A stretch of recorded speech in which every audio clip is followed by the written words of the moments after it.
Welcome back here tonight at 10 o'clock, and this Friday night we can tell you an Albernet teenager. There she is right there.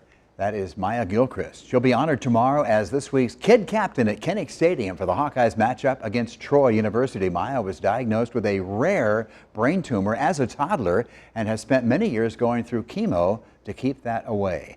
Tonight, Elizabeth tells us that now Mya is using her experience to help many others. 16 years have passed since Mya Gilchrist's cancer journey began. The toddler had an ear infection, but what doctors found next was devastating. Most people would consider it to be an inoperable tumor because of its location in her brainstem, but he was willing to give it a shot. And he kind of just told us, doing this, she maybe has a 10% chance of survival getting through surgery. But if we don't, you'll go home and she maybe has 2 weeks to live. Mya survived the surgery and the 74 weeks of chemo that followed. But a few years later, the cancer returned. First at age 5, then again at age 12. Now at age 18, she's spent 6 years of her life going through chemotherapy. Chemo does for sure take a really big toll on your body. I lost my hair, and it grows back different every time. And after so much chemo, that is now causing problems of its own. People think about saving lives, but they forget when we do save lives that it comes at a big cost to kids' health. David Dickens, Mya's doctor, recently discovered her body now produces too much blood. And when you do that, your blood can get very viscous, very thick.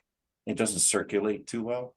So you get symptoms like headaches and you not oxygenating well because the blood can't flow into your lungs. Mya has to have the excess blood removed once a month, meaning more time in the hospital.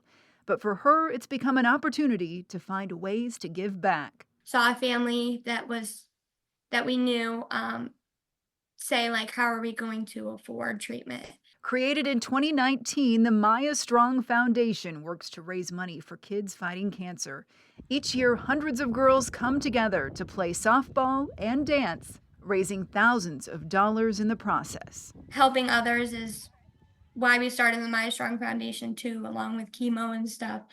And seeing other families that, aren't so fortunate as we were to afford chemo, because, chemo is not cheap. And while the road ahead remains uncertain, Mya's spirit remains unshakable. And we think of it as a positive outcome, like, we've got this, like, I've got this, it's going to be fine. Setting a powerful example of what it means to be Mya Strong. Elizabeth, thank you so much. Mya, great to see you there. She's already, by the way, though she's in high school, Mya's already taking college courses in her senior year, and she hopes someday to become a registered nurse.